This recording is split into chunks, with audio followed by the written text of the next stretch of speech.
Yo, welcome back, people, to another stream. We got some relatively big transfer speculation and news coming out from good sources. So people who are like, "Oh, this is shit," it's actually legit, man. Well, it could be legit. Yeah. It seems I'm not seeing a huge amount of it because I'm only just home. But you can run me through it. I can form my thoughts, and we can have a good chat about it. Right. Well, I want to start off with the big one: Declan Rice, David Ornstein, bro. Oh, yeah. Well, what's he saying? Big Dave. David Ornstein says this: Manchester City are now actively exploring an approach for Declan Rice. And then 2 hours ago, so that was 4 hours ago, then 2 hours ago, following David Ornstein's news, we got some news from Daily Mail, two Daily Mail reporters who said West Ham are now believed to be interested to see what Manchester City can offer for Declan Rice. Following that, we've also got a little bit more news. Where is it? Oh, yeah, the Telegraph 30 minutes ago are now saying a second club is now expected to bid for Declan Rice in the next 24 hours after Arsenal's initial opening offer was rejected. It is unclear whether that second team is Manchester City although sources have confirmed that they do regard Rice as a strong option and are very interested in a potential signing. Wow. This is heavy news, man. This is heavy news. I mean, we've known that City have admired Declan Rice for a long time, and Pep has liked Declan Rice for a long time. But I'd kind of resigned myself to the idea that he was going to Arsenal, that he was just Arsenal bound. That's what was going to happen. But I mean, you could look at this a number of ways. You could look at this. The first way is that City definitely have decided, fuck it, let's go all in and get Declan Rice if we can. Let's do our best to get him. Or else, I don't know, are West Ham doing a few things here, trying to force Arsenal to come in and pay the big cash that Arsenal are clearly reluctant to do. Arsenal are obviously trying to get the best deal they possibly can. If West Ham can ham up that someone else is interested in him, maybe it'll trigger Arsenal to shit the bed and come in with the proper cash. But, there's big cash touted for Declan Rice, and it's what, 100 million, around 100 million. I see that figure thrown around a lot. So how does it work for Manchester City? I know we'll get into the ins and outs of it, but we're about to lose possibly 5 players. I know Walker now we'll get into that, but Laporte, Gundo, Mahrez, Bernardo, all these guys. Is Declan Rice someone who's obviously 24 years old? Is he someone Pep views as, for a rebuild, Declan Rice could be a massive asset for us? Well, the thing is for me is, where's he going to play? Is he going to play the gun? Because I think Gundogan's gone. I've said this for a couple of weeks now, but I think Gundogan's gone. And this news coming out about Rice, the fact that we're already getting what's he called, Kovacic, it tells me that he's probably gone. So the question is, where is Declan Rice being bought for? Is he being bought for John Stones' role, centre back going into midfield? Is he being bought as the backup for Rodri, in which case Calvin Phillips will probably leave? Is he being bought as a Gundogan replacement? Where is Declan Rice going to be fitted into this team if he joins Manchester City? Where is it? I believe that it'd have to be the Gundogan replacement. I don't think you spend £100 million on a player and not start them. So I think he would be a Gundogan replacement. I don't know how I feel about it. I don't know how I feel about it either, because let's call a spade here. It does not seem like an obvious signing, does it? It doesn't seem like something that we need. Like, we don't need Declan Rice because of what you've just outlined. He's not probably the most natural Gundogan replacement. We have Rodri and Calvin Phillips, and then we have John Stones doing his thing in his role. My guess is that if we were to go and spend 100 million on Declan Rice, it's because Pep believes he can do all three. That Rice can do all three, and we know Pep loves versatility. So I know you're saying that he kind of has to start if you spend 100 million on him, but I don't know, because there's no obvious starting spot for Declan Rice, is there? There's no vacancy in the starting 11 where you go, that's Declan Rice's spot. Rodri owns the number 6 spot. Any big game we play, that belongs to Rodri. Number 8, that's not Declan Rice. He probably can do it, and he probably could grow into it over time, but it's not where he's going to naturally come into City. He's not going to leave West Ham as a 6 to move to City as a number 8. If we wanted a number 8, we'd find a number 8. And then we have, of course, John Stones, who's a Rolls Royce in his current role, centre half into midfielder. I mean, Declan Rice he's going to find it hard to push him out of that spot too. So all I can think of is I know it might be a bit degrading to use this word for Declan Rice, but it's the only word I can use, is utility. He'd be a very expensive utility player. And that's why I think that we don't sign him, or if we do sign him, we're not going to sign him as a utility, bro. You're not signing £100 million player as a utility. If we sign Declan Rice, he will be starting week in, week out. And he will be playing, in my view, in the Gundogan position. That's what I can't see. I can't see anything else. You can't sign him for 100 million and not play him. Like, that's just not going to happen. So I still have my doubts. I know there's a lot of sources coming out on this, and I know obviously David Ornstein's a good source, but he's not said Manchester City are going to sign Declan Rice. He's just saying that City are interested. But the facts are, we spoke about this before, is who else can we get? I mean, we've got Kovacic. Foden might be playing there in the middle as well. Like, I don't know, man. I don't know. It's a bit of an interesting one, but yeah, it's making moves. Yo, big up Loquacious, man, with the membership. Appreciate the support, bro. You guys want to join him? Links in the description. So yeah, that's your Declan Rice news, people. And like I say, we'll have to see what's going on with that one. But we do have more news. And this is on Kyle Walker. No, I can't lie. I'm quite surprised to see this latest news coming out about Kyle Walker, bro. And it's about Kyle Walker potentially looking to leave the football club. Um, we had a bit of information coming from Sam Lee. We've had Talk Sports say Kyle Walker is wanted by Sheffield United, and there's also interest from Saudi Arabia. We've had Graham Bailey, who said Sheffield United want to offer Kyle Walker a 3-year contract, but Aston Villa and West Ham are also looking at making moves. And then where's the Sam Lee thing that I've seen before? Where was it? Was it last night that I've seen this? There's been a lot of transfer news, man, in the last 24 hours. It's been kind of crazy. Oh yeah, here we go. Calvin Phillips. That's Calvin Phillips. Oh yeah, there we go. Sam Lee says there's a high chance that Kyle Walker will leave Manchester City this season. Kyle Walker has been unhappy with playing time this season, and not starting the Champions League final was a huge disappointment to him. Sources indicate that the time has come for a parting of the ways, and a move abroad may be on the card. So again, a number of sources reporting that maybe Kyle Walker's future at Manchester City has come to an end. Yeah, this is sad to hear. I'm a big fan of Kyle Walker, and I have been. He's been one of the most consistent and reliable players since the moment he walked to the door. He really has. He's barely put a foot wrong since he joined Manchester City. So the idea of losing him at all is sad. But I did feel deep down that it was somewhat inevitable. I don't know about this summer. It might be a little bit too soon, but I did feel it was somewhat inevitable. I mean, he's expressed many times before that he would love to finish his career or play for Sheffield United again. He wants to go back to his hometown. That's something he's wanted to do. So I kind of expected that. The Saudi thing, I'm not sure I can see him going to Saudi. I'm pretty confident in the knowledge that Walker wants to try and play for England in the next European Championships. He wants to at least be involved. I don't think moving to Saudi would be his best option in pursuit of that. I don't know. Maybe could you see Gareth Southgate picking Kyle Walker, who's playing his domestic football in Saudi Arabia? Maybe. For me, probably not. I think his best bet would be to stay at Manchester City or go to Sheffield United. But I can understand Kyle Walker, man. I can understand him because particularly with the Champions League final thing, I think that's true. I think that's fully true that he was disappointed not to play that because if you think about it from his point of view, he's been part of this whole journey we've had in the Champions League. He's been part of a core member of all the success we've had domestically.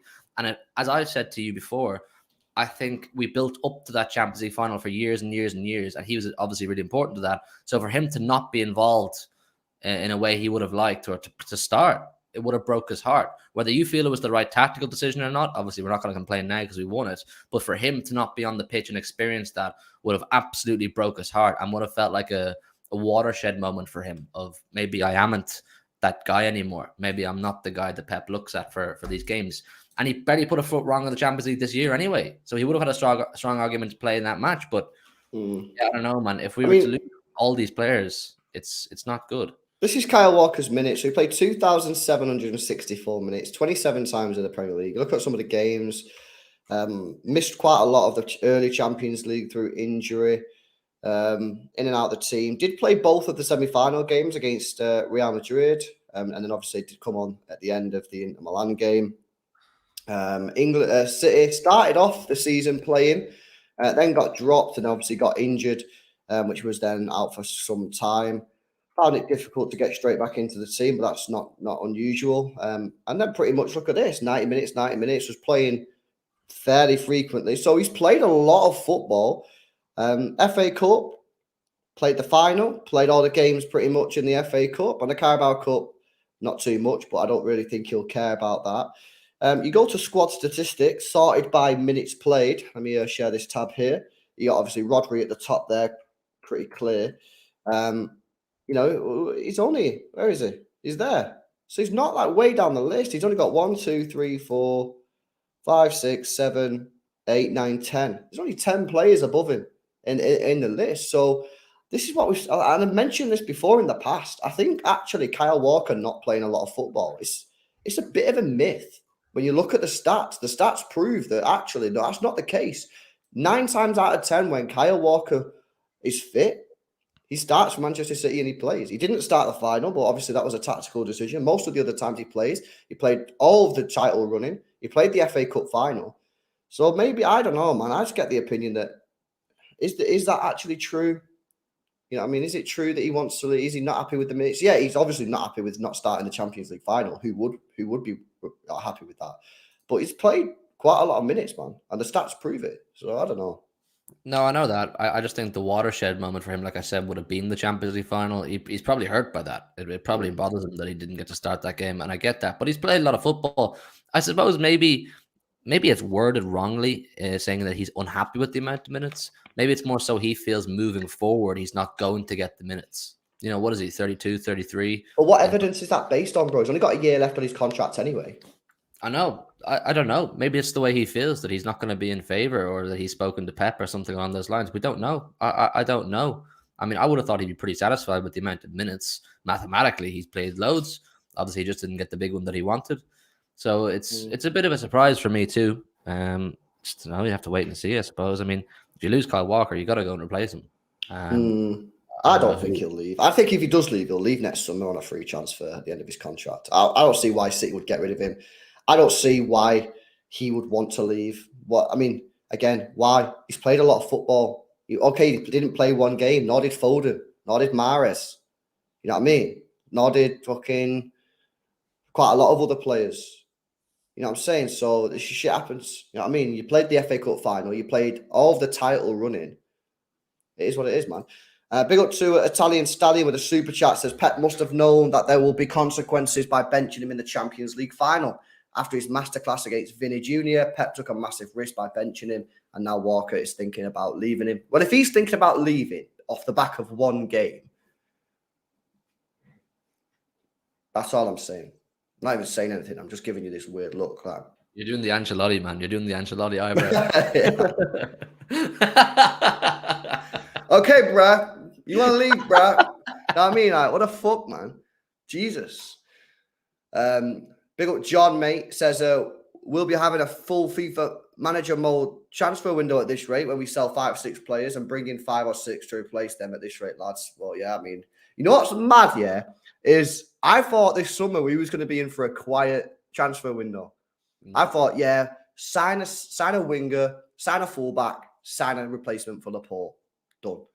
Now we're moving so mad. We're moving two midfielders, maybe 2 wingers, maybe a centre back, a left back, or maybe a right back. Yo, it's crazy, man. It's chaos, man. It's chaos. We can expect a chaotic summer, and we will cover it all here as it unfolds every step along the way. But I mean, based off the kind of footprints that we're being given, and we can expect, it's going to be a transition season next year. It is. I know people don't like that word. I don't know how Pep will manage it, how we'll sustain it, but it's going to be transition. You can't lose 3 to 5 players of that importance and hopefully replace them, or at least most of them, and not expect somewhat of a transition. So it's a big job on the hands of Cheeky and the board. We need a few master classes here, man. We need a few gems, a few certain bangers. I don't know what they're going to do, but this is what the first full day of the transfer window, second full day. Yeah, opened yesterday, yeah. And it's all popping off already, man. It's put your seatbelt on. It's going to get rocky. Yeah. Confidence levels then on Declan Rice, bro. Let's go back to Declan Rice for a minute, because obviously that's the big news coming out today. Obviously David Ornstein reporting that Manchester City are in the market for Declan Rice. Confidence levels. Do you want him? Like, well, where are you at? Yeah. I'd take him. I think he's a terrific footballer, and you know, if Pep can find a way to get him happy with whatever role he's offered and that kind of thing, yeah, I'd take him, no problem. My confidence levels in signing him, I'd say, are at 45%. I'd say 45%. I'm also pretty certain that he would prefer to stay in London. He's a Cockney boy. I think he wants to stay in London, but I just don't see it for what we've explained positionally, tactics. We're not in desperate need of Declan Rice, are we? Well, I agree. I think it's a bit of a weird one, man, but you can see on screen, City are actively exploring an approach for Declan Rice. Now, apparently, Arsenal have bid 80 million. Was it 80 million? I seen it this morning. It was 80 million with like 10 add-ons or something like that, but they're wanting closer to 100 million quid. Is he worth 100 million? I mean, no, he's not, man. He's not a £100 million footballer, not a chance. But because of inflation nowadays in the market, you know, players are going for mad prices. But it's actually very similar to when we signed Jack Grealish from Aston Villa. It's what he's worth to his club, and to West Ham Football Club. He's worth that. He is their team. He's their core. He's their rock. He's their everything. So for them to lose him, they're going, you can pay above premium. We're not looking for a premium here. We're looking for silly cash. I think he's a terrific footballer. And, as he gets older and if he wins more and that kind of thing keeps growing and developing, he could be a £100 million footballer. But not right now. Absolutely not right now. Same way I don't think Jude Bellingham was. Yeah. No, it's just crazy, man. Honestly, it's crazy. The transfer market is just mad. The fees that are going around are unbelievable. They're heavy fees. And this is the transfer market now, man. Talent drain. I've been saying this for years, man.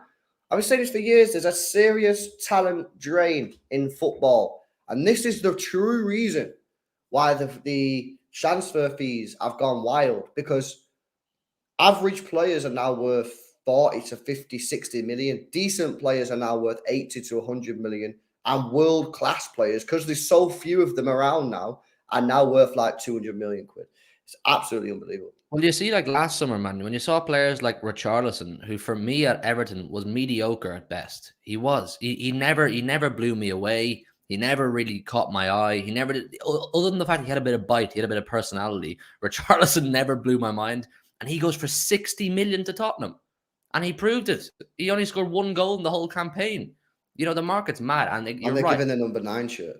Yeah, the number 9 to a mediocre striker from Everton who eventually went on to score 1 goal in his first campaign. Like, that's appalling business, of course. But it's the talent drought, because it makes the market even more competitive, because any of these players who are showing a glimmer of promise or a glimmer of hope, or they have great potential, like a Bellingham, like a Rice, everyone wants them, and only the top clubs can afford it. So when the top clubs are competing against each other, the big silly cash starts getting thrown around. Yeah, no, I agree. Got a couple of member chats coming in. Big up George says, who are we linked with the most? Because I feel like I haven't seen anything about players coming in. Only heard players he might be leaving. Well, Kovacic looks like it's a done deal. And that's it. Everything else is early stage, bro. So, yeah, I mean, there's literally nothing else. Obviously, this Rice thing is the next one, but there's nothing else. Actually, it says we won the treble, man. Embrace the chaos. Let anyone go who wants to leave, and bring in new blood for more hunger. We need the big blue shark hungry. It's very true. You do always need to refresh, man. You always need to refresh. I agree with that. Italian Stallion says Sergio Gomez, Calvin Phillips, Mahrez, Gundogan, Bernardo, Walker, Palmer. If they all leave, we'd need to replace 7 players. I don't think they'll all leave, but whoa, how can we replace all of them? Good point. It's very difficult to replace all them players. Emil says Jordan can get shredded and sneak in at right back. And Zinkarl says rather spend 80 million on Barella. No brainer. Well, apparently Newcastle are getting in for 50 million quid, man. You seen this?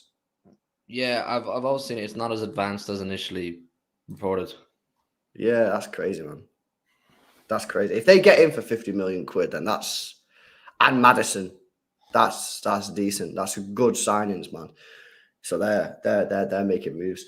There's a few just before we wrap up. There's a few outgoings. A little bit of news on Cole Palmer. Obviously, Stallion just mentioned it then in the super chat. But as we mentioned yesterday, Cole Palmer is going to be allowed to leave Manchester City this summer on a loan deal. City are potentially looking at other clubs in Germany. Leipzig are apparently interested in him. And Cole Palmer would be open to a move to a Bundesliga team due to the league's record with developing young players. There are several interested top half Bundesliga clubs that want to take a look. I think that'd be a great move for Cole Palmer. A loan move to a top 10 team in Germany. So long as he plays, I think it'd be great for him. Yeah, I think it'd be a fantastic move for him. Is Leipzig where Mason Mount went, or was it Smith Rowe? A couple of them have been to Leipzig anyway. Germany, as we know, we don't need to speak on it. We know they have a fantastic track record of purchasing or loaning and developing young talent from around the world, and they go on to do great things. So for Cole Palmer, I think it's a no-brainer for him. I really do. I think it's a no-brainer. I think he's got to go there. He's got to make himself a main man at Leipzig or wherever he goes in Germany. Play against the Bayerns, play against the Dortmunds.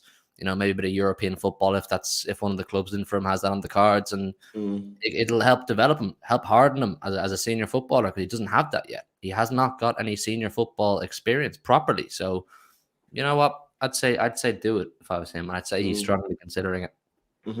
Yeah, no, I agree. And he's still only young. What is he, like 21 or something? So he's still got plenty of time.